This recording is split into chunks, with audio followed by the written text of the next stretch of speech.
welcome to the Renegade Context podcast. This is a podcast in which I grab some of my performance friends and I pin them down for a few hours to talk about their opinions on performance and whatever else might come up. In this episode, I have been talking to Rory McSwiggan. Rory is a stand-up comedian, a filmmaker and photographer.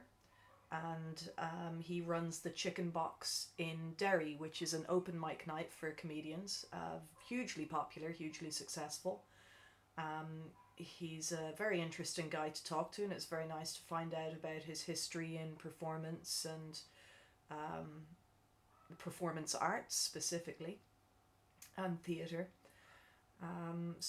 We got talking. We talked about a lot of stuff. We talked about the LGBT plus community. We talked about theatre, performance art, stand-up comedy, what it's like to be a comedian in Northern Ireland. We talked a lot about Northern Ireland as well, and at times my communication issues as an autistic person, and Rory's communication issues as a Northern Irish man. So, I hope you enjoyed this episode. I had loads of fun having a chat with Rory, and I hope he did too. So, with no further ado, ladies and gentlemen, my conversation with Rory McSwiggan. Yeah, Rory McSwiggan. Hello. How you doing, Sue Hamilton? I'm good. What's the crack? You good? Yeah. I'm good. Fun times. Usually what I do is just talk about performance. You're a stand-up comedian. I am a stand-up comedian. And an MC. And an MC. Yeah. A performer. Performer. I was a performer before I ever was You a said stand-up. you'd done some street stuff before, I did, hadn't yeah. you? Did you do other stuff as well? Did you do like theatre or... My first introduction to performance was through a man called James King. If you ever meet anybody who came through the University of Ulster in Coleraine and you say James King was this guy who is a man. He's now 80 years old. Okay. And he's the loveliest still man. knocking around. He's still knocking around. He retired from the University of Ulster Drama Department about 15 years ago. Oh, so you did? Do you? I didn't. Degree? Oh, okay. I didn't. No, okay. I didn't do any drama degree or drama performance. I just knew fell. This guy. I just fell into meeting James King in Derry. Yeah. And James retired from the University of Ulster about 15 years ago. Yeah. And he would tell you that in terms of his performance career at the age of 65 or whatever, that was the most important thing he ever did in terms of his performance career, because he's now on the international performance art scene. Yeah. He's a really big Irish name and has only developed that big name for himself. Well, mostly developed that big name for himself in the past 15, 20 years. Performance is like that, isn't it? Like I think there's a lot of young people who go, oh, I'll do a degree or a 2-year course or a HDip or whatever, and someone will discover me. Mm-hmm. And you're like, that's so rare. To be successful, you just gotta keep plowing. I think it's less likely now, because that's sort of the fantasy that I had about performance and acting.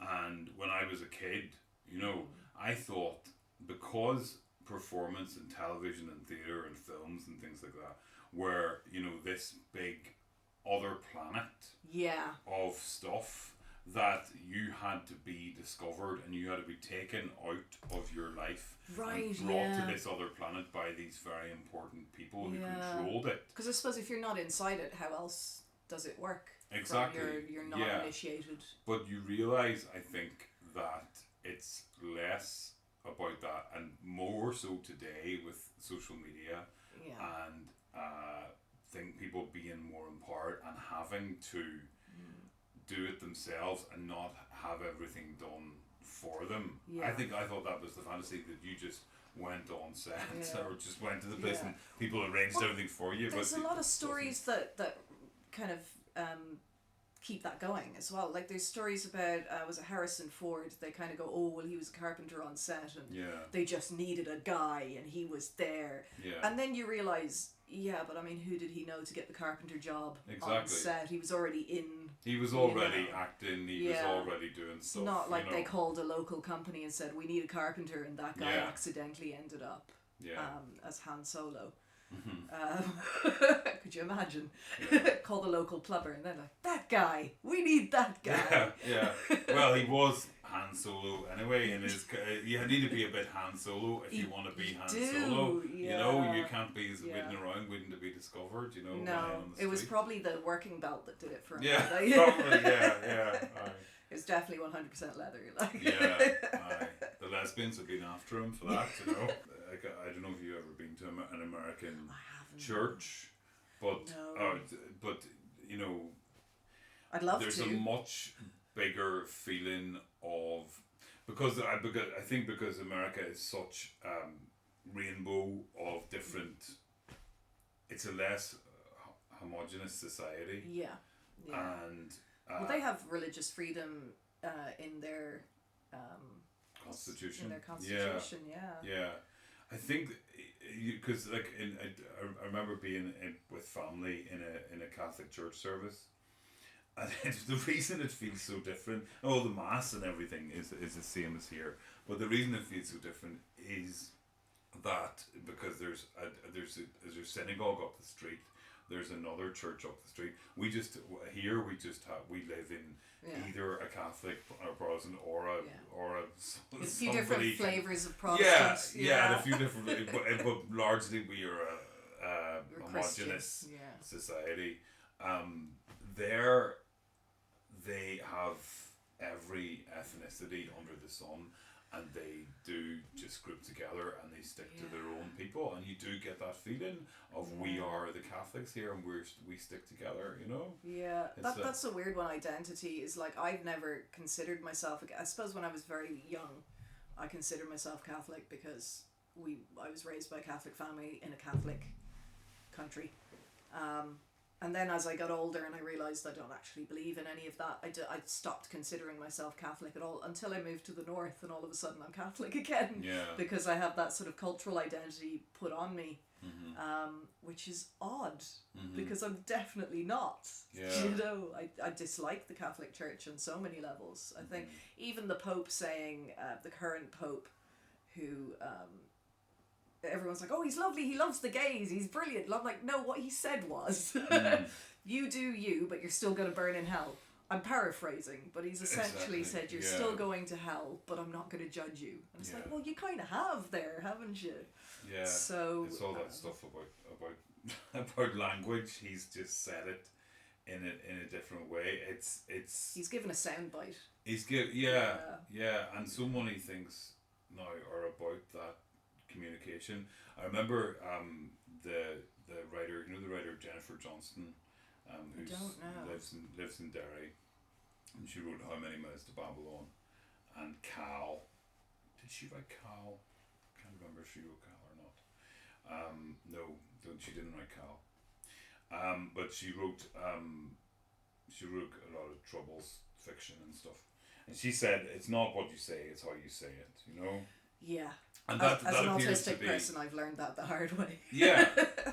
People don't like facts. They want it coded in tone and texture and context. Yeah. People, like the Pope, like you're saying, the Pope didn't say probably anything that different. Pope Francis didn't say anything that different to what Pope Benedict said. Yeah. Like Pope Benedict came out with his snarly face and made an annual homophobic statement. Yeah. A blatant homophobic statement every year. Yous are all evil. Yeah. Like now it's hate the sin, love the sinner. Exactly. Kind of nonsense, and Francis has a nice Jim Bowen face, and he says it differently. But really, he's not saying anything that different. He's just saying it. Yeah. He's just saying it differently. If you believe in hell, that's the worst possible thing you could say about someone. Like if you genuinely believe that there is a hell, and that people will go there for all eternity, and you're saying that is going to happen to you for your sexual orientation, that is way worse than I hate you, you're scum of the earth, but you know what? You'll probably go to heaven. I would much prefer the latter if you genuinely believe in hell. You know, you would much prefer that if he was openly homophobic in life, exactly, believed you were going to heaven. Just there's your boundaries again. You know, Yeah. just lay down the boundaries. The thing about couching language is that couch language is very, you know, it's just very wavy. It doesn't. It's not hard edges. You know. Yeah. And if you get hard edges, like you were saying, it's not about what you say; it's how you say it. If you do become factual and blunt, people really rail against that. Yeah, exactly. You know? They really don't like that feeling of. Yeah, it's like people don't be direct. There's a lack of directness. If somebody has I was in a situation where I was filming something, and the person who wanted it filmed was concerned that the thing had not been filmed properly, the sound had not been got properly. And they sat down beside me and they said, "Oh, there was some concern about the sound and maybe how the sound was captured there." Okay. And not is the concern resolved? Yeah, so completely eliminate the personhood from the thing. It wasn't. Rory, do you think that the sound was captured there? Yeah. Okay. There's no, or you know, did you have mics on that? You know, it was there was some concern. Yeah. Sort of vague. Yeah, total smoky, vagueness. Fucking. Well, maybe that works. Maybe that works. I don't know. I don't know either, because I need directness. Yeah. I had a similar experience with a neighbour who I was living in. I ended up we did not like each other by the end of it, because she was one of these communicators, and I do not understand. One of these communicators. She's one of these communicators. She communicates in hints and fucking vagaries. Yeah. And one day I had been putting up some shelves, and it took me ages to make the connection, because she was angry with me for days and I couldn't figure it out. And then I was in the back garden putting something in the bin. She came straight out and she was like, "Oh, it's lovely around here, isn't it? It's such a quiet place." And I'm like, "Oh, I do. I love it. It's brilliant. I love how quiet it is. It's fantastic." And she goes, "Yeah." Right. And then and then she was really angry with me for days. And then I was like, "Oh, she wasn't saying it's a lovely quiet place. She was saying you're being too loud." Yeah. And if she had just said, "How long's that going to go on for?" I would have gone, "Oh, 5-10 minutes," or "Do you know what, I can leave it for now. If you want, I can do it another day if now's not a good time." But instead she went, "It's lovely and quiet," and I went, "Yeah, it is, isn't it?" And do you ever try to be like that? Do you ever try to use that language, or do you ever even find yourself going, "Right, will I be less direct here? Will I?" I have tried. Right. I'm not good at it, because what I do, because I know when subtext is happening, and and then I have to run through every conceivable notion of what it might be, and sometimes I get it right, and most of the time I don't. So if I try to do subtext, I'll do it in the wrong way, and then they'll get the wrong idea. Yeah. And I found that even when I use direct language, they'll look for subtext in that anyway. Yeah. So, God. to be honest, I have to just avoid those people. Right. I have to just kind of go, "No, I don't know how to do this." Because I had a situation yesterday where I was getting off the boat, so I came back from Liverpool into Belfast, and I've never had this before where you bring your bike. I bring my bike. So on the way to Belfast, on the way to Liverpool from Belfast, I put my bike on this trolley. The trolley was attached to the back of the luggage thing, and then when I arrived in Liverpool and got off the bus, there was my bike sitting there waiting for me, and I thought, "Oh, this is great." Now in Belfast, when I arrived last night, there was no bike, and the thing wasn't there, and the luggage car was there, but there was no bike.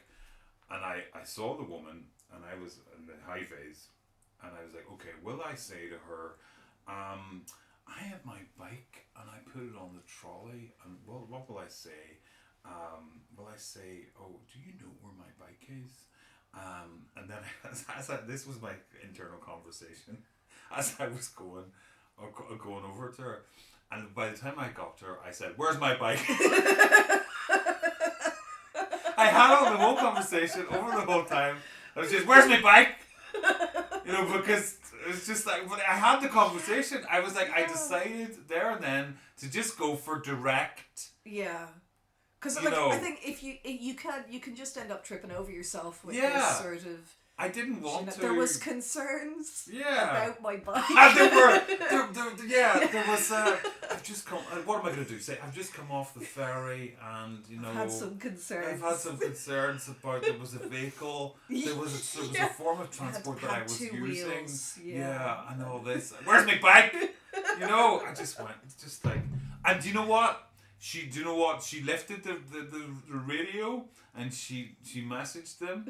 And she said, no, the bike. And she came back and she said, it's behind some lorries. Okay. They're getting it now. Yeah. So sometimes it's just it works. Yeah, sometimes it works, but I do be concerned. A lot of the time, I do be concerned, and I will avoid confrontation with people, because I am concerned that I will come across as aggressive. Yeah. I will, and especially because I have big shoulders, right? And I have and a big you're head, a bloke, and I have a big voice, and I have the Northern Ireland accent, and lots of times when I was in Liverpool and when I was in Manchester, and when I'm on trains and things, and you open your mouth and you have a Northern Ireland accent, and you have a deep voice, people will shit themselves. They will. Literally, the entirety of Liverpool. A woman and her daughter who were sitting just minding their own business, and I answered the phone to somebody, and I go, "How are you doing?" And they shit themselves. They're sitting over there, the poor woman, and they go, is he gonna hate crime me or exactly do something violent? Yeah. So I have At to which point you say, "I am a gay man." Yeah, exactly. Yeah, oh God, don't please take anything. We don't want any trouble. Take my daughter. It's like, oh Jesus Christ. I apologise for the 800 years of imperialism. but that's navigating situations. Yeah, those I don't have problems with those because I am small and female, but I do find that as a woman you're expected to be polite, and so I might not get labelled as aggressive, but I will get labelled as a bitch. I will get labelled as a grumpy cunt. Right. So I've had to just kind of embrace that and go. And I did for years. I tried to not be that person, or not because I'm not that person, but to try not to be perceived as that person. And I found I just can't. But I also I didn't know what smiling was for until I was 25. Wow. I was in my mid-20s when I figured it out. I was like, and now I do a lot more masking. So I modulate my tone and my facial expressions and stuff a lot more to make people feel comfortable, which is fucking exhausting. Yeah.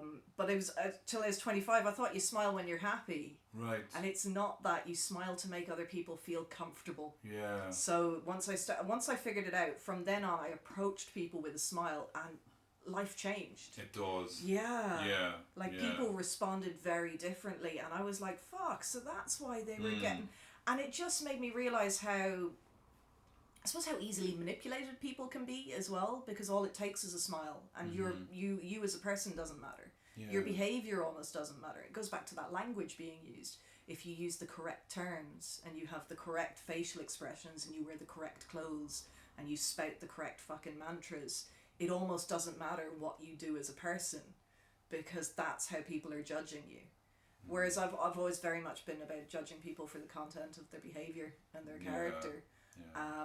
And that takes time, and nobody wants to take the time. They like a nice snap judgment, I think. Do you find much difference between, because you've lived in England, haven't you? Yes. Do you find much difference in the way strangers approach each other, between England, between Ireland, between Northern Ireland, between the South, I would notice big difference. All three, really. Right. I think for Northern Irish people are a lot more reserved in what they'll say.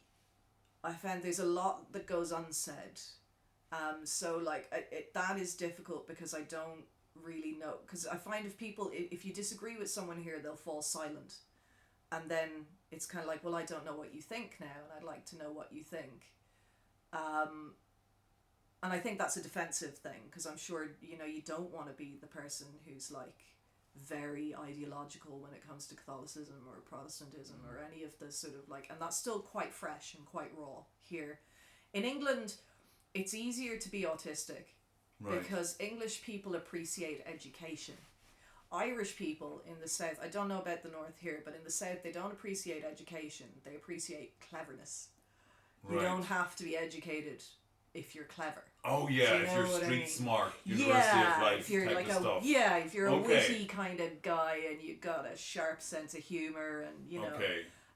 In England they'll appreciate that, but they also appreciate education. They kind of think education is the bar for intelligence, which is not really. And I think that's kind of the difference between the Irish and the English and how they think about intelligence. Do you think that's because English people are more rule oriented? And because if you're educated, then you're more likely to know the rules about how to behave in society. I think it's a part of the class structure, isn't it? I mean, as the upper class would have always been educated, and then the middle classes got educated, and then the lower classes, they just can't afford it. Like, you're not supposed to call them lower classes, sorry. The working class. I'd be part of the working class, so...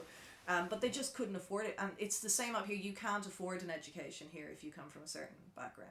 I know you can get like loans and things like that, but you mean a university education? Third level education. So I mean, I think everyone gets it. Does everyone get through A levels as well? Yeah, you can get through A levels if you do your good in your GCSEs. Yeah, it's the same in the south. You get, but in the south up until the last decade, I think it was, education was free. Third level education was free. Yeah. So everyone got that.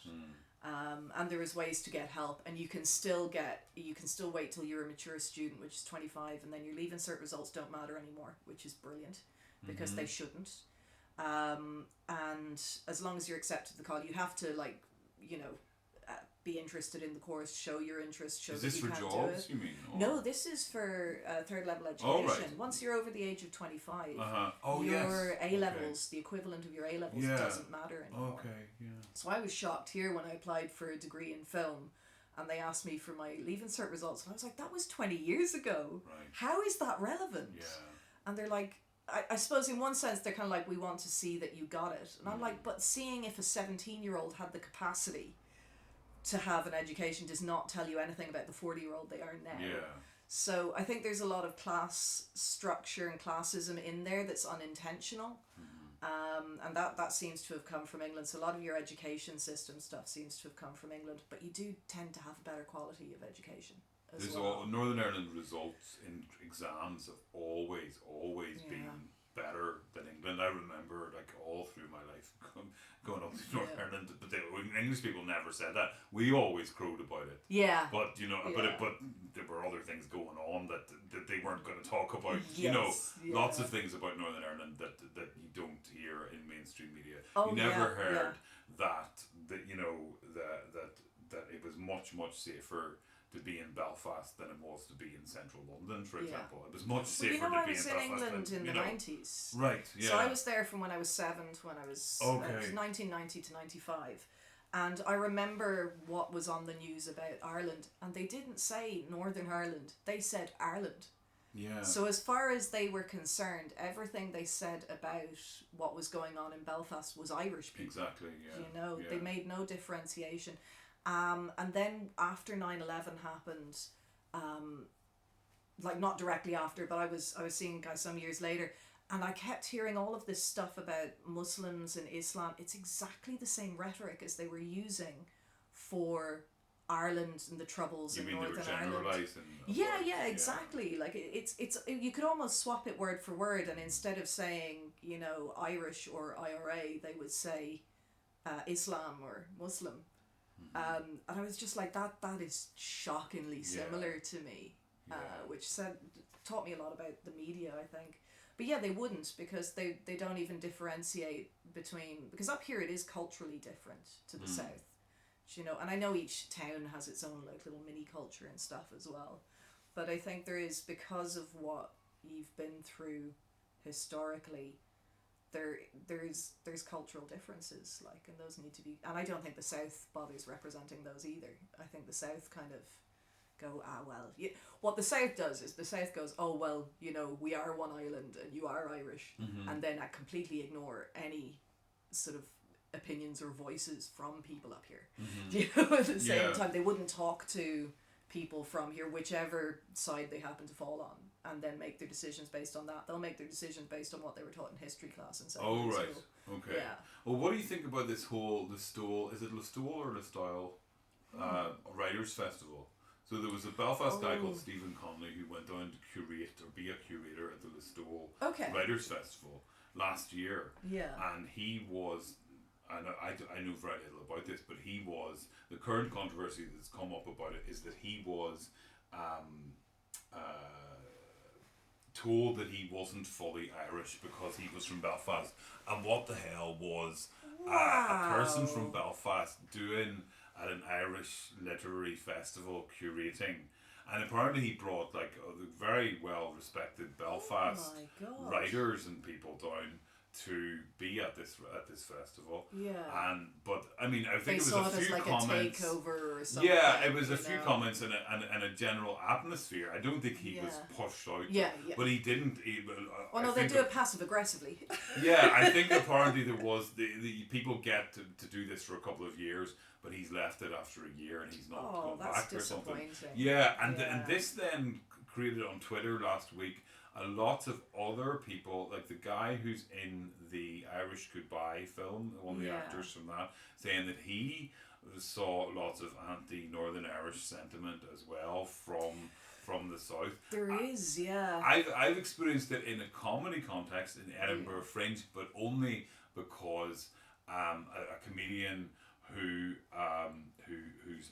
Irish and sort of trades on their Irishness in a jokey way, because when you go to Edinburgh Fringe, it's like Irish comedy, you know, apparently that works. All Irish comedy compilation shows are full all the time. Okay. Yeah, everybody loves Irish comedy, the whole thing.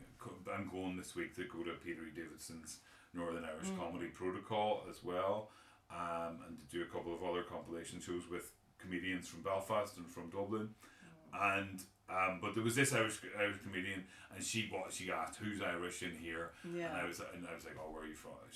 Where are you from? Derry. Oh, well, not really Irish then, you know. No, and she traded on that the whole show then, and she said Rory, who's not really Irish, you know. No, that was part of a comedy thing, and that was funny, and the audience all loved it and everything. And it was trading on stuff. And in comedy, I think that's fine. Yeah. But we had two choices there, really, didn't you? You had not really Irish, or, you know, we'll be united again, my brother. You know, like one or the other. She had two choices. Yeah, she had two choices. Yeah, she could have gone for the united country, or. In the I thought it was fair enough in the context of, you know. But if I'd been sitting with her in company. And then she went, oh, you know, you're not really Irish. We're all Irish people. You can only do that to your mates, really, can't you? Yeah, exactly. Yeah. So you started telling a story about a man named King. Yeah, so I was introduced to Performance by James King, who was a University of Ulster lecturer. No, I wasn't at the University of Ulster. I wasn't doing any drama course. I hung about the Derry Playhouse a lot. Right.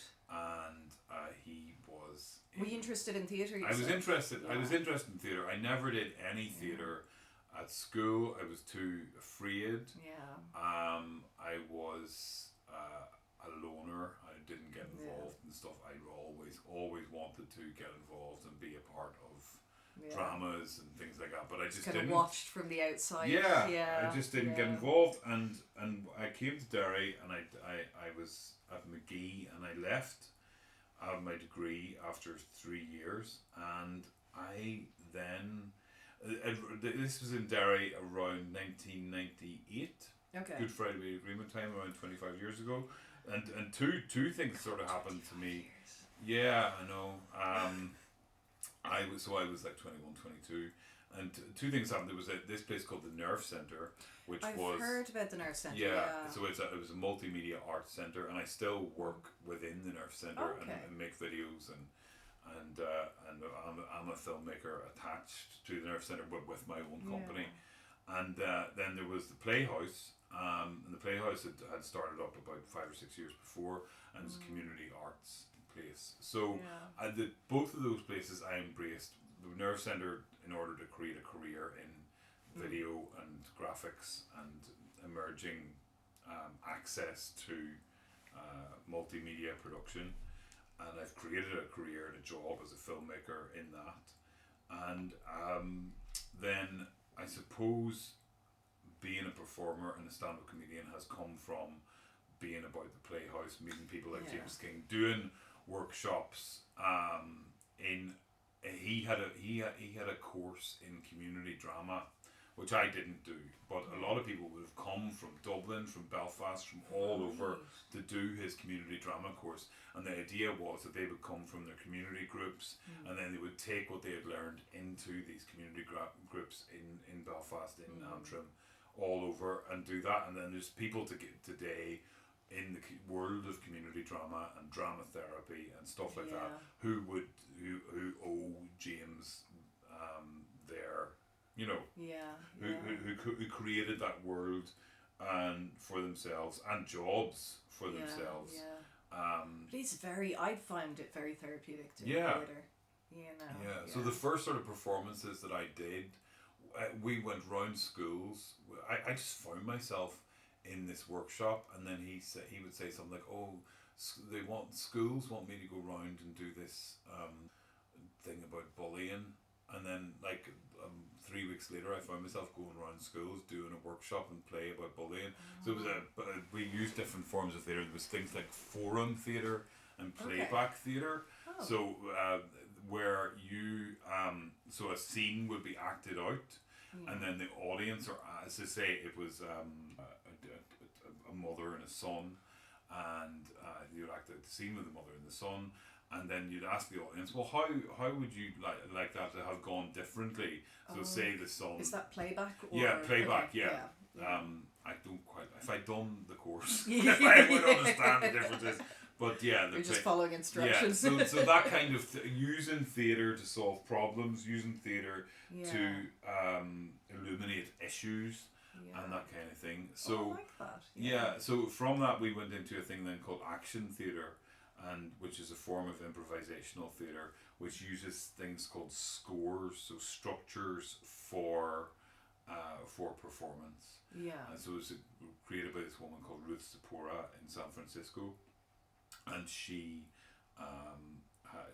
it was about being present in the moment and performing in the moment. Some of the scores we would have modified, so we would have a score that, for example, one of the ones we really liked was called Speak, Sound, Move. So you've got three or four people on a stage. One of them is speaking, and one of them is sounding, making sounds that are non-verbal, and one of them is moving at the same time. And you can switch between those modes. You can switch from being a mover to a sounder. Okay. But you all have to be aware of what you're doing. So at any one time you've got somebody speaking, you've got somebody sounding, somebody moving. You're all listening to each other, and you're all creating this improvised performance. Now it can be based on a phrase that the audience has given you. And then there's other ones, and you just create a performance in the moment. We would rehearse this every week, and then we would go around. And for years we went round and we did these types of performances. So we would go, there's a book launch happening, and it's about people's experiences during the Troubles in the health service.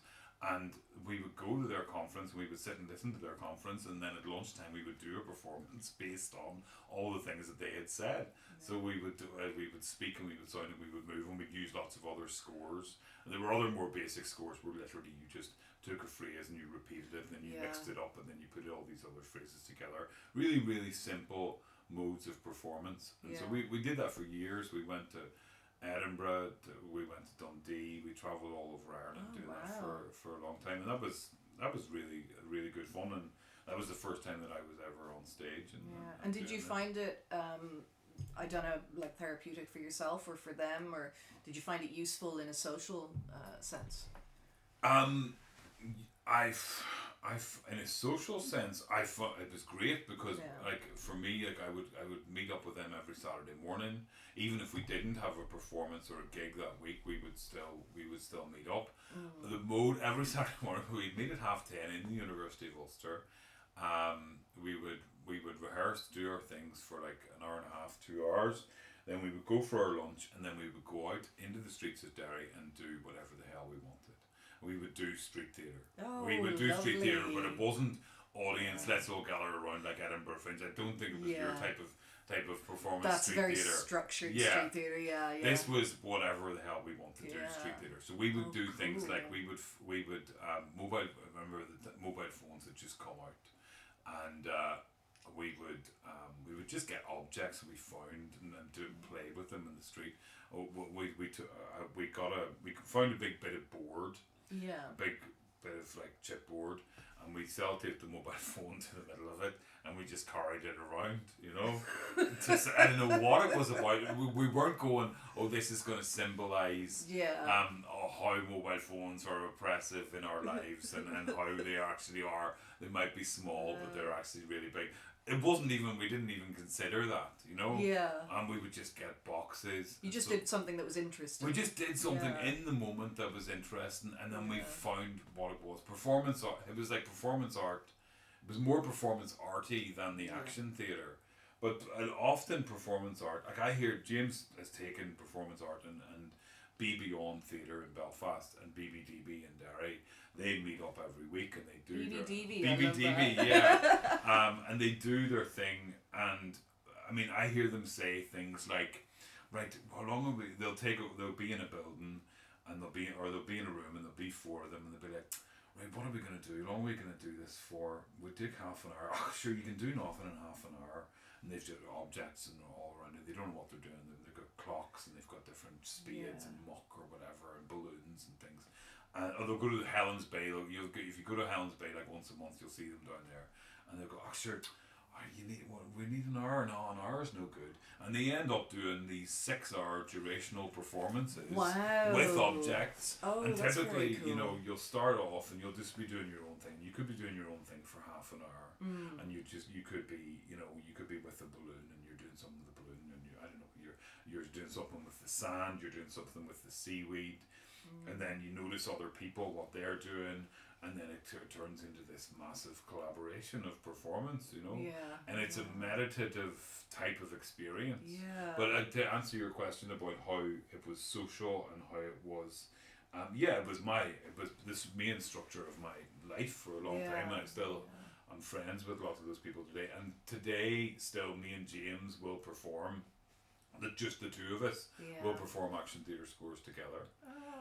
Do you do those live anywhere, or is this? We'll do them in open mics in Derry and there's art gallery performances in Derry. No, I run Chicken Box Comedy now every Thursday in Derry, and often that just clashes. My comedy gigs clash with with performance art and stuff. So I've devoted more time into comedy in the past decade than I have. Do you get more out of the comedy, or it just is where you are now? Oh, I always wanted to tell stories and had a narrative, and performance art is not necessarily about narratives, and I would always try to create narratives, and lots of the other people in the group were not anti-narrative, but you know, I would always like the narrative, and I always liked the story. So I liked more of the verbal. In the speak and the sound and the move, I was more of the verbal, and often I was the person who really liked doing the verbal stuff. And the others wouldn't want to. The others didn't want to do that, and I would be doing a rant about the microphone, and the microphone is coloured, and it has different types of colours, and then I just total stream of consciousness, and I just found that it would be funny, and some people would be laughing. So I extrapolated that out of that. So you kind of accidentally fell into comedy as well through that type I totally accidentally fell into comedy, because me and James were performing. It was 2010. We were performing at a regular, wonderful thing called Open Mic Del Mondo, which was a great combination of poetry and music, and it happened every Monday night in Derry. It was run by Tina McLaughlin, a really, really great musician and wonderful community artist in Derry. And a guy came along, a stand-up comedian, and he was doing a comedy show in a bar, and he said, why don't you come along? Because he'd found our performance very funny, you know. Yeah. Just the two of us doing our thing together. So sheer coincidence that he was there on that night and that he had a space for you to... He said come the next night, and James didn't want to do it. James doesn't like stand-up comedy because it's cruel, and he thinks that there's too much offensiveness and too much jokes about just too much cruelty. He doesn't I suppose like 1998 as well. It probably it was 2010. 2010. Yeah. Okay. Yeah, I suppose I can't really place 2010 type comedy, but I do know the 90s was awful fucking cruel.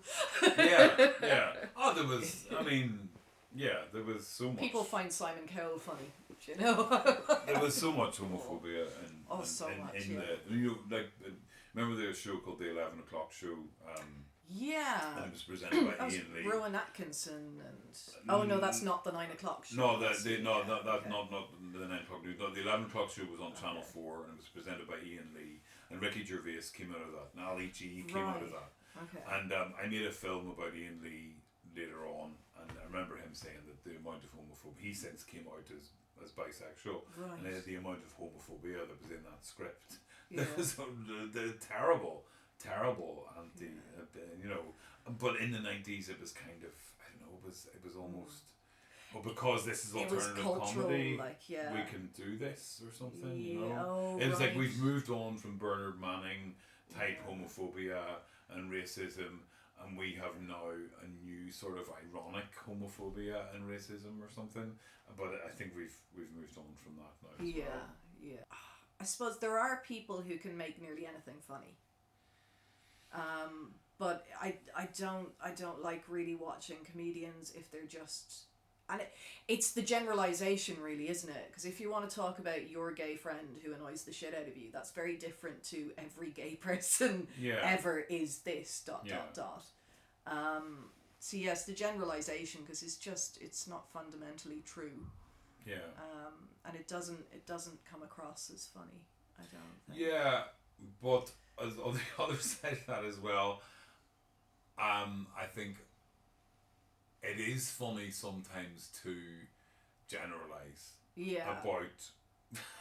about people, you know. But we still very much do it with men and women, don't we? Well, Jews will do it about themselves. Yeah. And Catholics will do it about themselves. Yeah. And black people will do it about themselves. Yeah. We just can't. I as a white Catholic from Northern Ireland can't do it about black people, and I can't do it about Jewish people. Yeah. But all of the minorities. One of the things I found during the lockdown, we hosted Chicken Box online, and we had people from all over the world, and every single Jewish person. I'm generalizing again, but a lot of the Jewish people and a lot of the Asian, people from Indonesia, they would joke about, I'm from Indonesia. The international comedy scene for years was like, oh, I'm Indonesian, I'm Italian, and I'm Irish, so that means I'm gonna, make a bomb pizza or whatever, you know what I mean? It's like boil my pasta in the aga. Exactly. Yeah, but people, but probably, you're right. A little bit more offensive, but things change in comedy, don't they? All the time. Yeah. I do think, I don't disagree with, I had this conversation with Paul actually, who said he would never book a Tory. Whereas I very much would. And I don't think I particularly mind sexist humour. Like, I suppose only speaking as a female, if I were running a night and there was someone who was making a lot of sexist jokes, I don't think I'd mind that as long as they were respectful to the people they were working with and to the audience. Do you know what I mean? Like, I would judge them on their behaviour rather than the content of what they think is funny. Right. Because often I find that sort of stuff, you give them enough goes, they'll find what's funny. And most of the sort of shitty humour isn't all that funny for the most part. But if the joke, I book people in Chicken Box, and the joke, it really, these jokes get laughs. Yeah. But what it boils down to is a man on stage saying, I went out with a woman, she was fat. That was it. Yeah. And it took, I had to get I had to get a lorry to, Yeah. the joke is the woman is fat. She's a fat woman. She's a fat woman. And therefore That's unattractive on some there level. you go. Yeah. And people will laugh at that. Yeah. I mean, if you saw that person in a club and then they asked you for a gig in your club, and would you be like, because they're making people laugh, and people will laugh. Yeah. For me, it's I say things that can be considered offensive, and I don't want to be the person who draws the line. No, nobody wants to be that person. Yeah. Nobody wants to be, I can't have you in my... Nobody wants to be that, But there's also a sort of a limit. I think if you create a system in which... if you create a system where only certain things are allowed to be said... Exactly. Then if somebody else gets hold of that system, then the values change completely. Totally. And all of a sudden, maybe you're not allowed to say things that you find perfectly acceptable. Yeah. I would never say to people, I've run Chicken Box Comedy now for 5 years. 5 years, yeah. And I have never said to people... You can't say that. You can't... Probably somebody will screenshot a messenger. Yeah. But then you'd need to know what they said, because there are some things on a personal level. Everyone's got a line. Yeah. Everyone's got a line in the sand where they go, no, actually, you just can't say that. Yeah, I mean, I never advert. I don't think it's a good idea for a comedy club to advertise a policy saying we do not like this type of comedy, this type of behavior. It's kind of a given that you won't come up and be directly. Absolute cunt. Yeah, but sometimes I have felt it necessary to say to comedians, maybe after their set, maybe if you're going to put in 6 jokes in a row that are misogynistic, maybe you should also, put in something about men that takes the piss out of men as well. But I also think, for a person getting up and doing their bit and having the right to say whatever they have the right to say, the host has the right to say whatever the fuck he wants to say in between those sets as well. And if that is taking the piss out of someone for being sexist, then you have to be able to take it on the chin as well. Exactly. Yeah. So, I'm not saying there's a sort of carte blanche for whatever the hell you want to say. It's you can say it, but I can say what I want to say too. Yeah. And that might be me saying I disagree with you and that was stupid. Yeah. But actually this is interesting because this comes back to maybe not being so direct. What we were saying before about couching language and stuff. Okay. And if somebody comes off the stage after having done 6 misogynistic jokes in a row, I can't go up there as an MC and then say, "Oh, look, you just did 6 misogynistic jokes in a row there, didn't you?" When asked how his dating life is going. Yeah, exactly. Yeah, still you're living not with your mum. You're gonna have to employ your generalistic comedy skills and do a bit more coaching there. Yeah.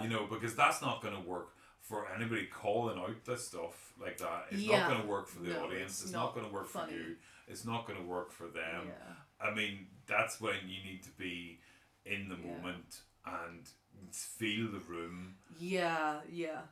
Or even just go, well, we all having a nice day. Yeah. That was, or, but I don't know. I mean, running a comedy club that has 45, 50 people in it, and a lot of the people, sometimes you can bend the rules a wee bit there. I've gone up after somebody I know went up and had a really bad time and they got no laughs, and then they sat back down and I went up as the MC and I said, okay, I think we could all just now will we do a minute's silence?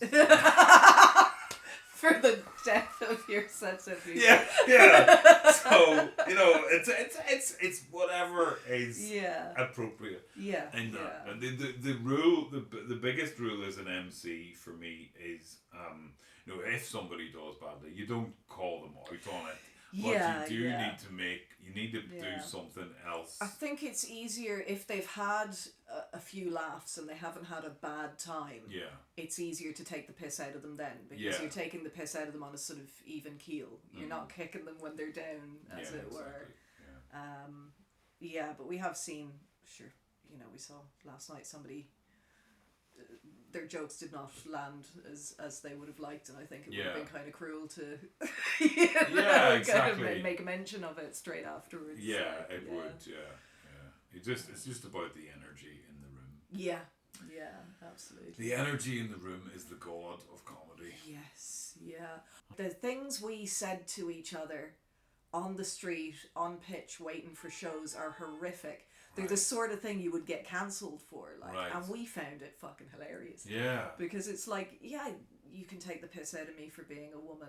Yeah, you can take the piss out of me for being Irish. Yeah, you can but I get to take the piss out of you for whatever the hell I feel. Exactly. And the only time you'd really get ripped into is if you got sensitive about it. Okay. Because you're not allowed to be the guy who takes the piss if you can't take it yourself. Okay, yeah, exactly. So there's a real sort of democracy. Now, I mean, sometimes you get the occasional arsehole who then thinks that's a sort of a ticket to bullying people. But a lot of that gets dealt with now. People are like, no, come on, like, you've gone too far. Give it a rest. Obviously, this isn't fun anymore. Do you know? But for the most part, you just get these absolutely insane jokes. You get... Right. You know, and you even find that in street shows where you would I made a joke about... I was like, why is there so many... There's tons of Germans around. And I was like, why is... And earlier in the week, it was French. So I went, what is it, 1066 again?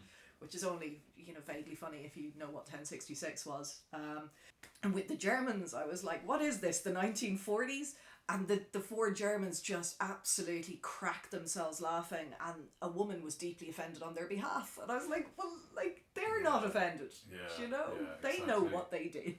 But that tells you what you need to know, really, is that, it's often the other people who are offended on behalf of the minority because they feel they're disempowered and they need a voice for them. Yeah.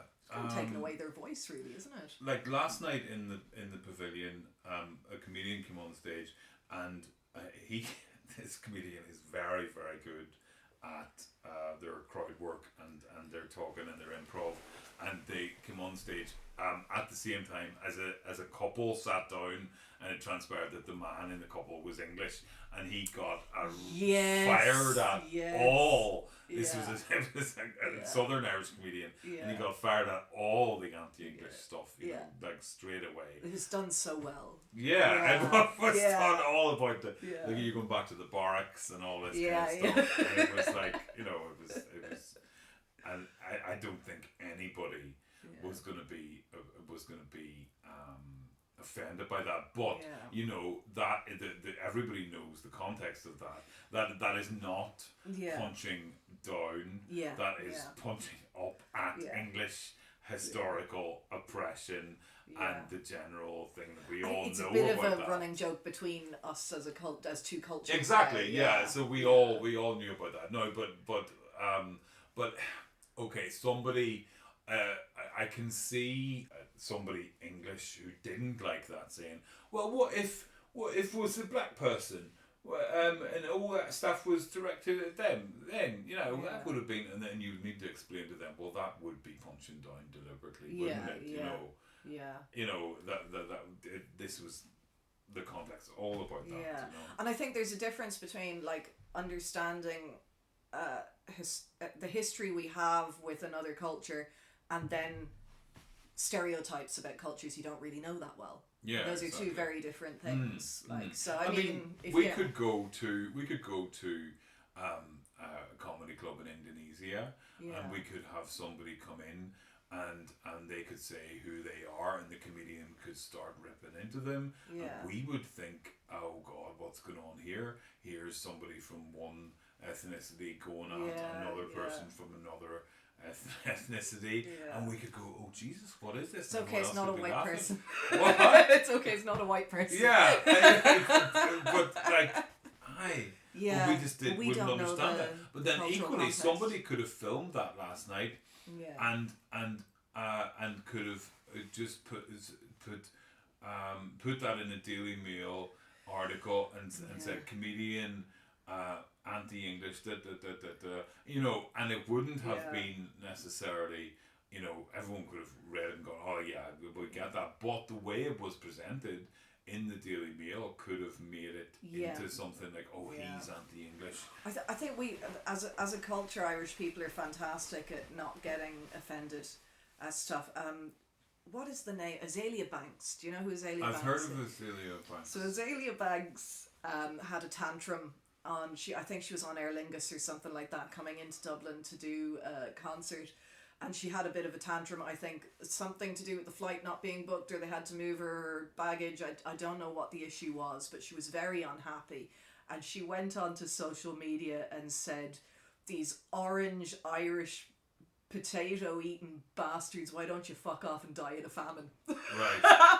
And like, if you had done that in America, you would have people cancelling you, you'd have placards outside. Do you know what they did in Ireland? All her fans turned up with "We love you" from the Irish orange fucking Oompa Loompas. Oh, really? Yeah, Wow, they had fantastic. these big signs going, God. "We love you" from Where's the she Oompa from? Loompas. She's American. She's American, yeah. right, okay. But I think she's second or third generation Caribbean. Okay. So I think her parents or her grandparents are from the Caribbean, and she's, okay. So I just thought that was hilarious that, like, instead of cancelling their tickets, they made these huge signs.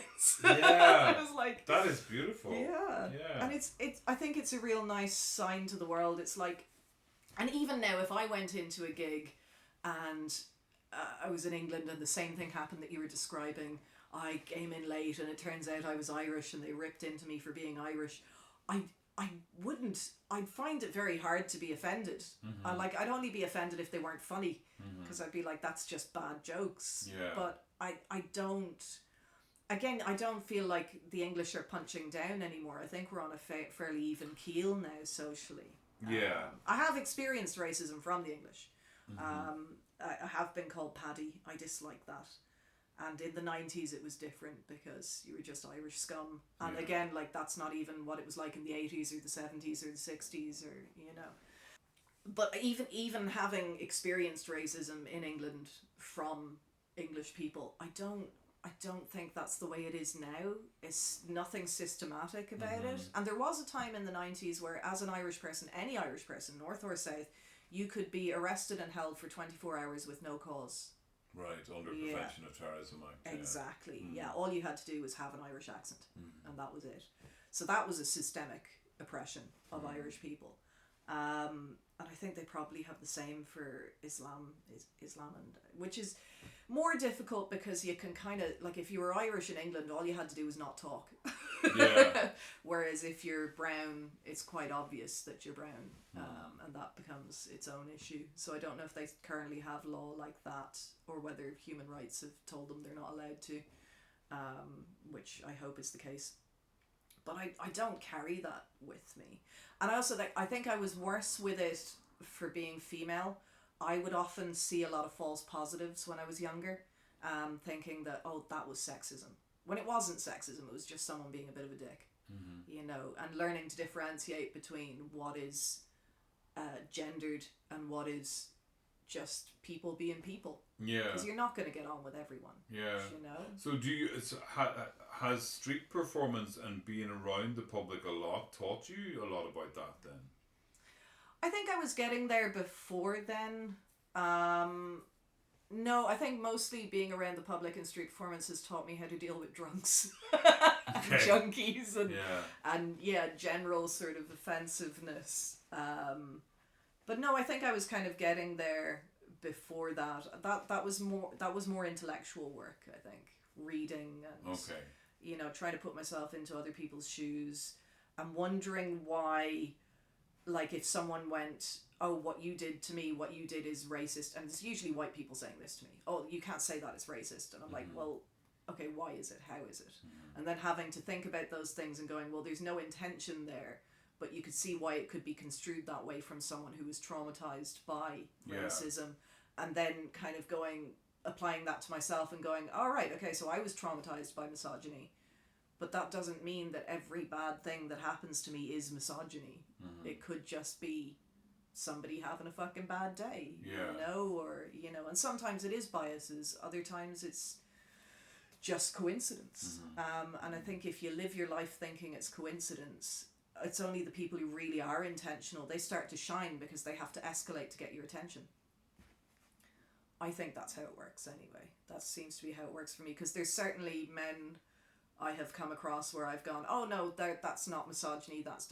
and they've had to escalate their behaviour, and then I'm going, oh no, okay, cool, now I know. Right, okay. Now I know it's misogyny. Okay, Right. just stay away from that guy. Yeah, yeah. So, have they intentionally escalated their behaviour, you think? it's sexual harassment. Okay. Usually, yeah. I think they have. I think they just wanted to get a reaction. Okay. So there's a thing called, what's it called? Extinction burst. You ever heard of an extinction burst? So a good example is if you say you have been giving your child lots of candy to shut them up, and then you've realised, oh, this has gone too far, they're eating way too much candy, it's bad for their health, I need to stop giving them candy.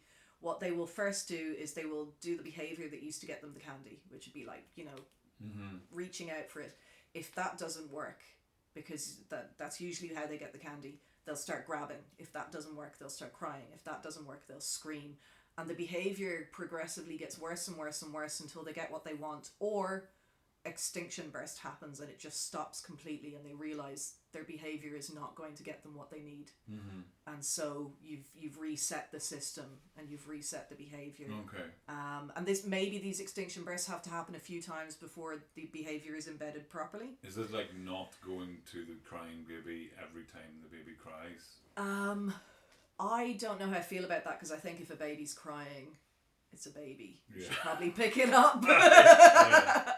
But yeah, it would be the same idea. It Yeah. would be an extinction burst, but I think there's probably some damaging elements in ignoring a crying baby. Yeah. But there's not in denying it candy. Okay. Yeah. I'm presuming it's a little older. Okay. But that's essentially what a child's tantrum is. It's an extinction burst. And what usually happens is people get so anxious before the extinction part of it that they give in, and then that reinforces worse kind of behavior. So I think when somebody is trying to get your attention through negative means, whether that be homophobia or misogyny or whatever, and you ignore it, they have to amp it up in order to get the response they're used to getting from people who they target for whatever fucking negative feelings they have. Yeah. And I don't even think I believe in true racism or true homophobia or true sexism. I think there are people who are profoundly damaged, who need to damage other people to regulate themselves. And I think they choose whoever they perceive as an easy target. Okay. And sometimes that's single women. Sometimes that's the gay guy who's different. Sometimes that's the black guy who because society doesn't support them, so it makes them an easy target. Whereas once they have the support of society, they're not really a target anymore. And then you realise that person isn't homophobic. They're just a cunt. And now they're moved on to women because that's an easier target. Or they've moved on to homeless people. Do you think that's about... I often think that it's about disempowerment, and that people will... like poor people who have been oppressed will blame... will blame anyone. the less. Yeah. And like, actually, here's just an example from my life. But I am a cyclist, and I thought you were going to say you're a psychic. I'm My a- brain is like, wow! I learn new no, things I'm every not day psychic. about you, Rory. I'm a cyclist, and sometimes I cycle on the pavement, and the people who shout at me for cycling on the pavement are not well-heeled business people. Right, yeah. They are yeah. people who seem quite angry and pissed off, and something... I think there's something to it. Yeah. Yeah. You know. I know when I was younger in Sligo, a lot of people would give out about the students and scummy students and shitty students, and I joined in. I think partially because there was a cultural element to it, but I realised when I got older it's because I couldn't afford an education. I couldn't afford the rent and go to college, and I really wanted an education. And this was a bit of projecting, really. I was well, they're shitty people. I don't want to be like the shitty people. I really did want to be like the shitty people, because they weren't shitty people. Yeah. They were just sort of different to the locals. Yeah. But they'd also be people coming from outside the town. Mm-hmm. So that would have made them a little bit different to the local Sligo people as well. But I think we all, if we all kind of can notice our behaviour, sometimes we'll see that in all of us, in all of our interactions, you know, and the motivation behind our interactions. You know, sometimes you want to say something that ups your status a wee bit, you know, in terms of one of the things that I always noticed about Irish people, other Irish people that I would meet when I lived in London, was that how quickly the conversation would get around to how they were connected to something special, like something like royalty or some kind of like Irish famous royalty person, or, not Irish royalty or anything, yeah. but you know, so you meet an Irish person in London, right? And you've got to kind of decide what your status is as an Irish person, you know. I mean, and are you oh, maybe this is just me being a cunt, but, you know, it could be. It's like the Dave McSavage, House Do You Do sketch. Oh, what is that? Just everyone coming to the house party. It's like, house do you do? How many houses do you have? Oh, yes. Yeah, yes. It was always like, well, I have 2 houses now, and we're thinking about buying third. It was that Celtic the status, the status thing. But, I mean, it probably shouldn't really matter Irish people meeting up in London and, you know, meeting other Irish people and stuff. Yeah. But I often found that there was... you were more than meeting English people. You would get very quickly to somebody mentioning that they or somebody else had been invited to a Windsor garden party with Prince Charles. Really? You know, God. That I am going to be meeting some celebrity, or a friend of mine is going to be meeting a celebrity, or I'm going to be doing this rather special thing that is, you know, with James May from Top Gear, or she lives, my friend Jill who lives beside Joanna Lumley, you know, or it was just it just crept in the whole 5 or 6 years I lived in London. I would notice that when I met other Irish people, they would try to connect themselves more to English society and high status things within English society, to sort of show that they were more connected to and integrated than you were, you know. And then there was sometimes developed, I would witness, you know, so somebody would say like, oh, well, I live beside Joanna Lumley, and then the next person would say, try to get a better thing.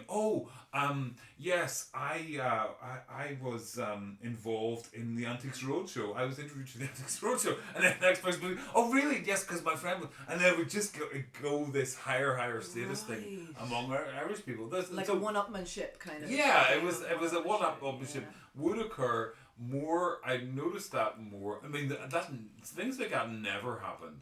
I worked in London, I worked in television transmission, and a lot of the guys and girls that I worked with were from all over the world. Yeah. And I've never worked in a more equal, egalitarian place. Nobody ever crowed about their status or anything. They were comfortable in it. Everybody. Yeah.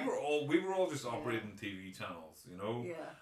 And even people who worked, some people would work freelance and they would work for BBC and they would work for shopping channels, and I worked for Discovery and I worked for Cartoon Network and I worked for BBC channels as well. Cool. And all this. Yeah, you see, you're all like, oh cool about that because I said TV. BBC. You know what I mean? But there was just like, you know, there was none of that among the English and other international people. But when I met Irish people, now this is the first time I've always thought about this, but I've never expressed it before, so I'm probably expressing this in a very clumsy kind of way to you, as and knowing that you're an Irish person who's lived in England as well. Well, I worked in TV as well. Did you? And I did find, because I didn't work, the English people that we worked with were all stunt people, and you get actors and stunts that come in. But I did find there was a social element, or like an element of social hierarchy within it, where people hated their fucking job. They hated it. You could tell they hated it. They were cracking at the seams. But they took so much pleasure in telling people in their life that they worked in film and TV they stayed in the job just so they could do that. And I didn't enjoy it. I actually loved the work. I thought the work was great. I can't do anything I'm not interested in. But I found the social part of it was really difficult for me because, again, I'm not socially very apt. I don't do well in social structures. I don't understand who's supposed to be on top and where I don't see where people are. I tend to treat everyone like they're the same, and that's not okay, apparently. Right. People tell you when you're growing up, just treat everyone the same, treat everyone like they're equal. That's not what you're supposed to do. It's really not in right. English society. No, anyway, fuck no. Yeah. But I found that very odd. I was like, if you hate the job, why don't you quit? Because they're still young enough to make another career. And I mean, obviously you can walk away with that on your CV and it looks good. You can, but then they would lose that social hierarchy aspect. Yeah. And often in film and TV, you're on a ladder. There's a very certain ladder. I mean, I very rarely work. I do camera, and I worked in transmission, and transmission was probably quite equal because there wasn't really anywhere to go in transmission. Yeah. You were going to be. So what's transmission? Are you in the room with all the TV Yeah, screens? with all the monitors and what's going to come on next, and it's mostly automated, but you've got to fix things if they break down, and you've got to make sure all your subtitles are there. You've got to make sure your programs are all there. If they're in tapes, they are on a flexi cart thing, and you're managing the schedule of programs and making sure you're the final point before those programs go on. So there's a team of you, and sometimes you work on. Like I started it in 2004, and I managed one channel at a time, and it became so automated that by the time 4 years down the line, I was in Discovery Channel, and you were operating 10 channels at a time. So wow. And do you find that anybody? How long have you lived in Northern Ireland now? 3 years now. And do you find anybody saying to you have a Northern Irish accent? No, not yet. I definitely pick up accents though, so I wouldn't be surprised if I go south and I get the piss taken out of me. And do you notice? What do you notice about Northern Irish accent compared to Southern Irish? I don't think you speak as fast. I think you're a little more deliberate in your speaking. Also, I understand it a hell of a lot better now. It feels a lot more mild to me now that I've been here for 3 years. So whatever the differences were there, I don't think I'm picking them up so much anymore. But yeah, there are quite a few quite loud Northern Irish people, and they're rarer in the south, I think. Okay. I think there's a sort of a twang. There's more of a like, I don't know. This is going to sound horrible. You open your throat more or something. Do you know what I mean? That there's a way. A pure Golder. Really project that. Yeah. There was a guy last night who was being quite loud and being quite drunk at the back of the Pavilion Bar, and he let out one of those guttural. I can't even do it. That's a funny thing about the North. Ye say yo. You say it as a word. Yo. In the south, it's yo. Yo. It's a sound. And you see at the Ulster Sports Club, you've got Ulster says yo. It's Ulster spelled. Says yo. Yo. Yeah, I think we like our sounds. Yeah. In Northern Ireland, I do quite like. But I was getting into the car with my brother and my nephew. And my nephew, his mum is from Wexford, and his dad is from Omagh, my brother, and he. Are you from Omagh then? I'm from Omagh, okay. Yeah, and he it's been fascinating. He's 12 now. It's been fascinating to witness how his accent has developed since he was born. Yeah. Because when he first started to talk, he talked in quite a sort of English kind of way, and. Oh, Mummy, can I have a... Not quite Prince George. Wasn't quite, can I have a scone? Yeah. Good luck, lionesses. And, my crumpets. Yeah. It was just kind of...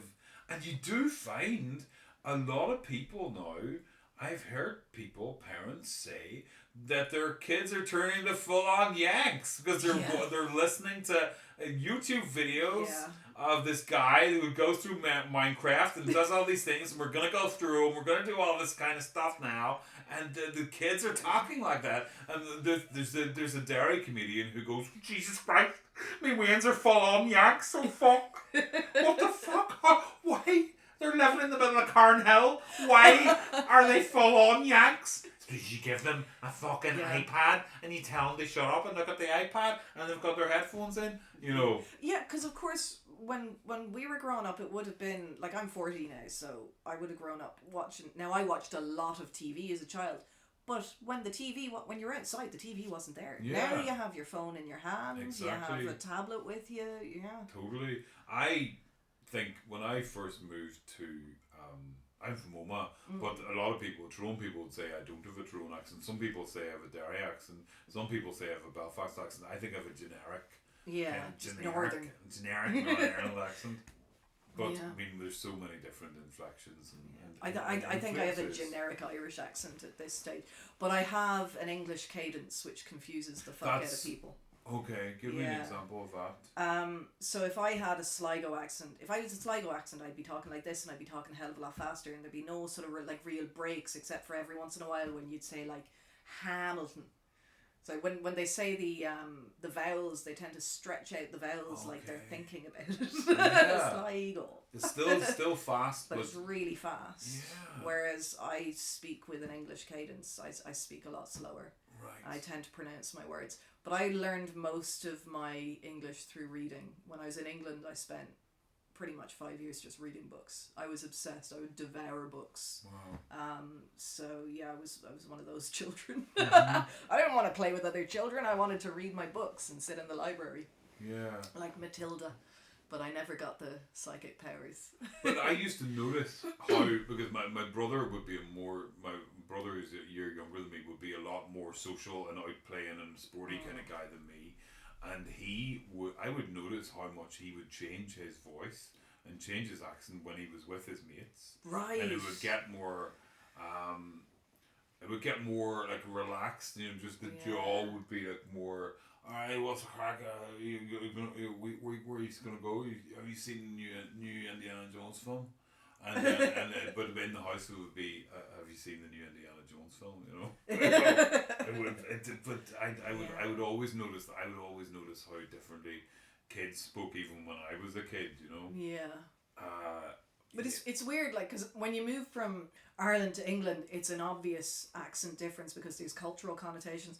But it's odd that you would find that even from Oma to Derry, or, you know, like you move county or you move town. Yeah. People notice. No. Yeah.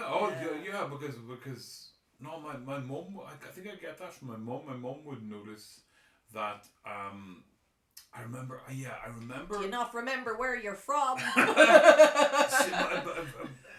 My dad, my mum less, but my dad always wanted us to be polite and to talk. I mean, if it was up to my dad, he would have had me talking like this and isn't that a very nice microphone? And Daddy, can I have please have a biscuit? My dad would be like, be nice and say, Daddy, can I please have the biscuit? Sort of of language you get the shit kicked out of you. Yeah, exactly. That you're never going to go out into the streets and talk like that. Excuse me, James. Yeah. Can I please have a biscuit? I can't go on like that. I just. So, I usually ask people this: why do you think performance is important? Or do you think it's important? I suppose is also the question inherent in that.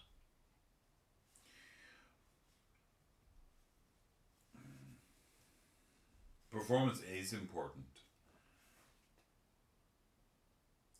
I think performance is important because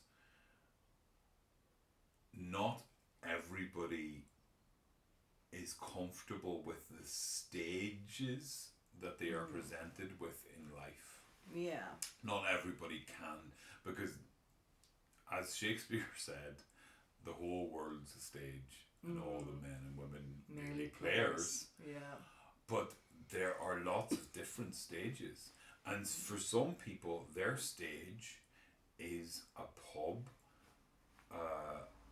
surrounded by lots of other people, and they can navigate and they can go in there and they can go, well, yes, but then don't you remember this thing, and that's the way it is, and just do it. I cannot do that. I cannot have that stage. That does not work for me. It intimidates me. For some people, their stage is the football field. I can't stand that. I can't stand the shouting. I can't stand anything of it. I can't stand the aggression of it. And for me, the stage is, and performance is an agreement, a boundaried agreement between an audience and a performer on the stage. It sounds boring as all fuck, but that is what performance is for me. There's a societal agreement, a contract, that we have these places where people will sit in rows, and there will be elevated, actually physically elevated, or elevated in the mind, elevated with a microphone and with lights, and we will appreciate what is going to go on there, and we will have a series of rules around what is going to happen here, whether that be comedy, whether it be dance, whether it be theatre, whether it be film. That's really interesting, because I have theories about performance that ties into really, really well. So do you know what a dithy ram is? Have you ever heard of a dithy ram? Dithy ram? Yeah, I know it's a weird word. I'd love to look up the etymology at some point when I remember.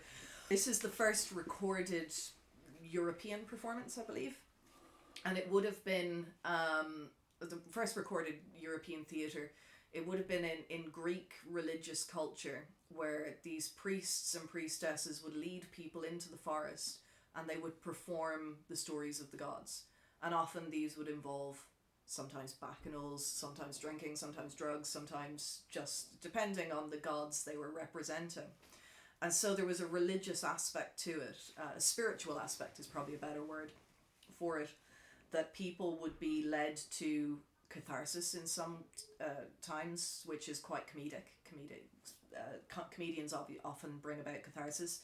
Other times they would have been led to sort of more grief-stricken emotions. It would have been a time outside of society when you got to express large emotions, or you got to be taken away from your everyday life. And if you are being led into this space, as you describe it, where you have a social contract that these people play their role and the people on stage play their role, and the result is emotional catharsis or some kind of learning or some kind of experience, I think there's a sort of profundity in that. And I think it is something that could replace religion if it was allowed to. I think that we need those times once a week, like going to church on Sunday. We need that away from society and just all be there together as one sort of crowd and one mass. And there doesn't have to be religious connotations to it, but you could have a spiritual aspect of just leaving stuff behind and even leaving your grief there, or leaving your feelings there, and just having that. But I love what you said there. It could replace religion if it were allowed to. Yeah. I thought that exact thing, or not those exact words, but I thought that when I was in Liverpool at the Hot Water Comedy Club and on Sunday night, watching the MC surrounded by the audience, and them all the energy. All that energy coming up. Everything about it. It was a Sunday evening. The show started at 7 o'clock. It finished by 9:30. That's not a Northern Ireland thing to do whatsoever. No. That's not. That's such an English thing to do. And to have it scheduled and actually stick to the fucking schedule. So scheduled that the guy could come up from London on the train and leave on the train and still get his train back. But I thought that The MC was so good that he was talking to the people. He was producing a connection between all these people, all these strangers sitting there in this room all together. Laughing at the same time. All laughing at the same together, time. like, They all stayed there for 2 hours. Nobody left. There was breaks. They went and had their drinks. They were all together. What other way in life can you connect all those people together in such joy? These 6 or 7 people on the stage coming up, all representing a different face of all the same representing thing. different aspects of the whole culture. A guy from London, a Jewish guy, a black guy from Manchester, there was me from Oma. There was 4 of us that were Irish there as well. That's quite amazing in itself. Lived there. I mean, and I just thought, this is perfect. And you know what I liked about it as well is that going to a comedy club that is a specific designated comedy club is a totally different experience. Was a totally different experience that I had in Liverpool on Sunday night than going to an open mic in a bar with a microphone, everything. The first thing I noticed was it was nice and cool. It's 20 degrees outside, but here it's like nice and cool. Yeah. You know, the seats are all arranged in the proper way. Yeah. The lighting is good, so when you're on the stage, you can't. It's like, you know, comedy clubs in Northern Ireland, or not even comedy clubs, places in bars. There's a blinding light on you. Yeah. And then you can see like the first 2 rows. You can't see anything beyond that. There's I've never been to a comedy club in Northern Ireland where there's people over here, there's people there, there's people there. It's totally in the round, you know. And there's less room. There's not a big stage. You don't need a comedy club. Does not need a massive stage. Yeah. It needs that. Yeah. And then put maybe a bit on either side. You know, exactly. But it was like the respect that it gave. And the interesting thing was, we were talking to the people afterwards. The Hot Water Comedy Club are making the biggest comedy venue in Europe. Hopefully I can say this, I don't know. But it's going to be open in November, and it's going to have like a 250 seater space, a 100 seater space, a bar, a bigger room, a theatre, all completely dedicated to comedy. It's this warehouse. The guy was showing me like all the seats and everything going in. It's going to be open in November. It's going to be amazing. And that's the respect that they have. Yeah. You know, they have food as well. They have bar. They have everything. Excited by food. A thing. It's like, but that's what. Yeah. Because theatre and all these things have had to compete with everything else, with streaming, with mobiles, with television, of course. And so theatre is quite easily comparable as well. Like theatre is, you know, it's a story. Unless you're into theatre, you wouldn't really kind of see it as something different to TV, or if I want to watch a story, I'll get a movie, or I'll, you know. Yeah. But comedy, everyone I think understands there's a difference between watching the guy up on stage on TV and being in the room. Exactly. Yeah. But also with comedy, I just think that's a brilliant thing. I wish there, if there was, I mean, a comedy club. You know, you need to respect the speed. You need to respect the way that things are. Becomes your church and your temple. It's that's it. Yeah. And I took a photograph at that moment. I'll send you the photograph of that moment that I thought that this is like mass. Yeah. This is like when mass was good. I think it's a lot easier to make those comparisons to things like festivals, because those are very bacchanal. There's a real sort of hedonism and a loss of self and that sort of disindividuation you get in large crowds. But there's not a lot to do that sober. And I think comedy is kind of, you can go and have a few drinks if you want to, but it's more enjoyable if you're not fucking locked to, like. Yeah, I never understand people who go... I can't hear what's going on when I'm too smashed. I never understand people who go and drink, because I used to drink and I don't drink anymore, but I don't understand people who go to drink in the cinema. I'm like, what's the point of that? I went to the cinema drunk once, and when I don't remember anything that just happened.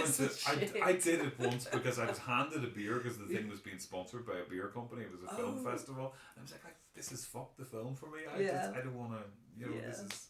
I don't even know if this film's any good because I'm drinking. Weird. I do find I don't drink much anymore. I do on occasion. I haven't quit it completely, But I found now that whenever I do have a few drinks with people, I don't even enjoy them anymore. I'm like, I just feel weird now. I feel sort of vaguely drunk. I think it was doing something for me that I don't need anymore. I think a lot of people that I know, as they get older, they realise that they don't need, and I think, and actually, you know, a lot of younger people don't drink. Yeah, the culture's changing. Yeah, the culture is changing, and you've got the 0-0 beers, and like in Derry and Belfast, there aren't any nightclubs anymore. Oh right. I know that is probably, I think that's the thing to do with downturn in money and lots of things like that. And but it's a lot of money to go out. Yeah. Like I mean, the price of beers, and then if you were to go to a nightclub after, you pay what, 10 in, and then Lord knows what would happen. Yeah. You know, the prices of beer and whatever drinks are way more expensive than the bar. It's not fun for me anymore. I think I'm just too old for it. But even I went through the phase of just drinking in a house with friends, and now I'm like, I don't even want to do that anymore. You know, I quite like being alert and awake and energized, and now I live alone. I don't need to drink. The interesting thing about comedy, and when I started the comedy club in Derry, the phrase that you always hear about comedy, about people who don't go to comedy, who go out to comedy clubs, maybe couples or friends or whatever, and they say, oh, why did you come out to the comedy club? Not knowing the acts or anything, you know, a comedy club, not going to see Kevin Bridges at the Millennium Forum or Jack Whitehall at the Waterfront. You know, it's just go to a comedy club and you see who's there. It's like, oh, I just want to do something different. You know, so something different from drinking. Yeah. From just drinking.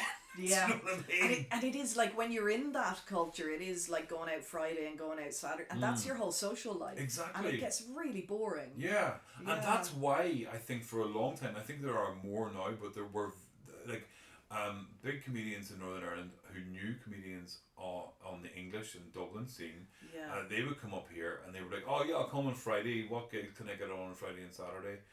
And they would be like, there are no gigs. Yeah. There are no gigs on Friday and Saturday because the pubs are full of people drinking. You're not going to get anybody to shut their mouth in Belfast for long enough to listen to you, and the people that run the gigs know that. Yeah, unless you had a dedicated space. Exactly, or unless it is Jack Whitehall at the Waterfront Hall, unless you had a dedicated space. But people, promoters, venue owners, were not willing to take the risk. So like my night is on a Thursday night. Yeah. I think Lavery's is on a Friday, isn't it? Is Lavery's a Friday? Yeah, I think there are, and there are other comedy gigs on. Prohibition on a is on a Friday, but that's in Armagh. So, like, I don't know if. I think they have the upstairs space and the downstairs space, so maybe Fridays aren't their busiest night, and they keep the drinkers downstairs. Yeah, but it's I mean, the Empire's on a Tuesday, the biggest comedy night in Northern Ireland, has been for years. It's on a Tuesday night. I mean, what does that tell you? Yeah, you know? Yeah. And I suppose you probably then get the people who want to go drinking on a Friday and Saturday and will spend the money then to go on a Tuesday or a Wednesday. Yeah, possibly. Yeah. There's a new night now in the Deer's Head. Have you heard about that? Yeah. James Downey, I believe he started that up, so I'll give that a shot. I think it's the next month or the month after I'm booked for that. But we'll see. Yeah, well, trying new stuff. You saw me trying my new stuff last night. Don't know how to get into it or out of it. Well, but there's something there. Sometimes you just have to go onto the stage. Sometimes you think, how am I remember when I started a lot around the same time as Luke McGibbon, and me and him did a comedy course together in Ancraggan with Neil Duggan. Was it good? It was great. Course. It was a really, really good comedy course. First time I ever wrote with other people. Yeah. And you know, got suggestions and stuff. And it's interesting because me and him and there was 2 other people did that comedy course with us. And me and him both did that. He was 20 at the time, I was 32. And both of us now run the weekly open mic comedy clubs in Northern Ireland. I run Chicken Box. He runs the Pavilion in Belfast. And I remember us thinking, going to lots of open mics and stuff at the start, and thinking, I want to see how they open. I just really want to pay attention to how they open. But when people have their opening lines, and don't start. I wouldn't open with it and stuff. The things that you open with, but often how you open is you don't know how you're going to open until you get on that stage. Yeah. And you look at the mic and you hold that mic in your hand and you look at those people. Sometimes you don't know what exact tone you're going to have. Yeah. And you could go on with the tone and go, no, this isn't going to work. Yeah. You just feel that isn't going to work. I usually have a few stories in my head. Last night I tried something completely different. And I was always shockingly nervous. I wasn't expecting myself to be quite that nervous, but I was. Sometimes you do. Sometimes you see people and they're really nervous and they go, oh, they must be going up to do new material. And you go and they go up and they don't do any new material. And it's like, why were you so nervous? And then some other nights you're the same and you're like, I don't know why I'm so nervous. And then there's nights you get up and you know you're doing new material, but it just feels right. It just all feels lovely. And and I've seen people go, yeah, I'm trying new material tonight, and they start and then they just do their old material. And you're like, the nerves got the better of you. They did. But it's good fun. It's a good scene. I have to say, I like the scene here. It's, it nice always has been lovely. It's always it when I started 10, 11 years ago, it centred around the Pav. There was one comedy club in Derry. Now we have 3, 1 weekly, 2 monthly, and I love the fact that I can get a crowd of ones from Belfast to get in the car together and come down the road and go do Chicken Box and vice versa, and we'll all head up to Belfast, and it's I think it's definitely sustaining itself. It seems to be doing better than sustaining. It seems to be growing. Like there's more nights popping up all over the place. Yeah. And I know for a lot of those nights may not have longevity because people have other things going on in their life and things can fall to the wayside. And it's difficult maintaining a night. It's got its own amount of work, as you well know yourself. You have to book, you have to find people, you have to contact people, you have to stay on top of the organisation. I think you're lucky. I'm lucky because in Bennigan's bar, I am in a bar that is run and appreciated by artists, and the people that run it are artists or musicians. Appreciate art. They've got art on the walls. Like I did for years, I did a game show in there called Let's Get Quizzical as well. Really? A character called Les Ismore. Great name. Yeah. And it was written by my friend Matthew McDevitt, who now writes for BBC Dramas and has got short stories on Radio 4. And it was like, if you wanted something different, that was something different. Yeah. A game show in a bar where we had contestants and they all competed in these silly games. It was like shooting stars type of thing, and we had a PowerPoint and silly animations and things. It was great, Would you do that again? Would you start up at I would do it again. It was a lot of work putting it together, but it was great fun. It was always really good fun, and I said that about the what performance is, and it's about the stage and it's about the agreement and everything. But a game show is something in a bar. It's still that, but it's stretching the boundaries of it a bit with your contestants and everything as well. And do you pick audience contestants? Do you have comedian contestants? We had audience contestants. Yeah. I do love audience participation. The mortification is just so funny. we had things like the Sunday Life headline generator round, where you had old Sunday Life headlines, and you would people would make up their own headlines. So it's stuff like top loyalist, tapes, pedo vicar, for stripper.